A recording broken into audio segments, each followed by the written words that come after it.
So now we are going to add the ChatGPT portion to our document summarizer app. So far we have cleaned our content and our content is ready to send to the ChatGPT. So to integrate ChatGPT, there are two possible ways. One is directly calling their API, the other one is using their SDK. So they have a library for Python, they have a library for other programming language. But here we are directly using their API, which is more efficient because in some cases they are doing very frequent releases or they are updating their model very frequently, so which may not reflect in their SDK. So in that case, so we feel it is very efficient to call their API directly. So that is what we are going to do.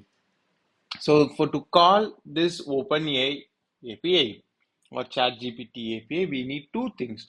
One is prompt, another one is key, right? So the key can be extracted from OpenAI platform, right? So if you once you signed up and you can see the API key for your account, right? You can use that API key and then use that Open API key and store that in .env file in the name of Open API key, right? Open API key equal to the key which should be here in the environment file.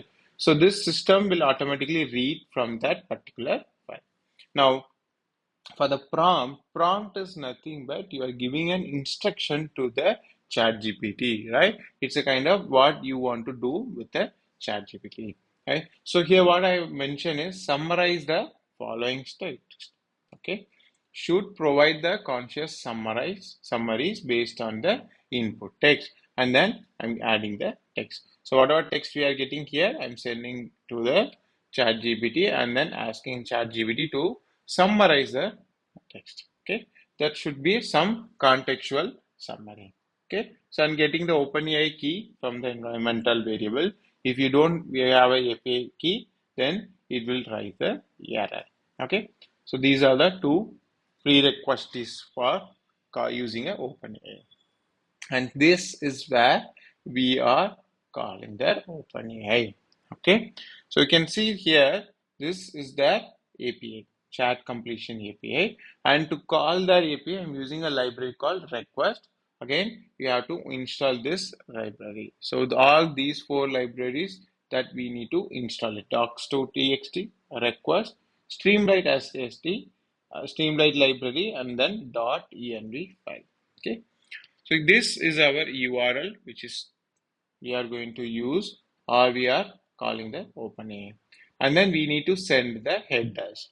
So headers, this is where you are sending your API key in this format. So authorization is bearer and your API key. Bearer followed by your API key. So header is very important. And then our data. JSON. In this, I'm mentioning which model we are going to use and what is the maximum token, which is the model can generate output for this. So they say for a maximum we can generate 4100 tokens, right? So assume that each token has each word. Consider that. And then this is where our prompt. Okay, so as a row user, I'm sending this prompt which we created here, right? So we are sending this to the OpenAI, and then we are getting that response in a JSON format.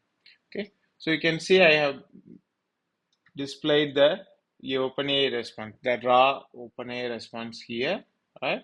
And then I'm extracting only the summary which we are interested in. Okay, so this is what the OpenAI response, which you can see in that they mentioned the ID object, what is the time we created this, what is the model we are using, and all these things, right? But we are more keen about the summary.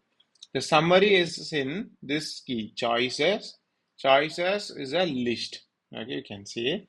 So in that first element, in that we have a message key.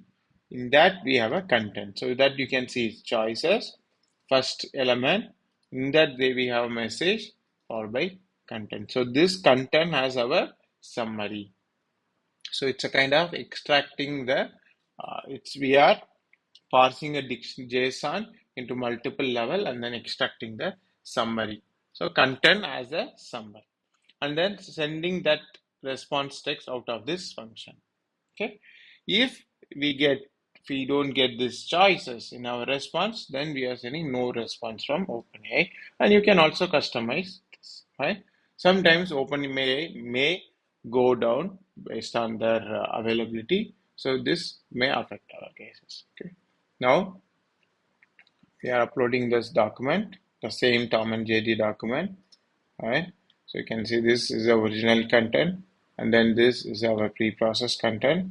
You can see the app is running, and this is where our summarized content. Okay.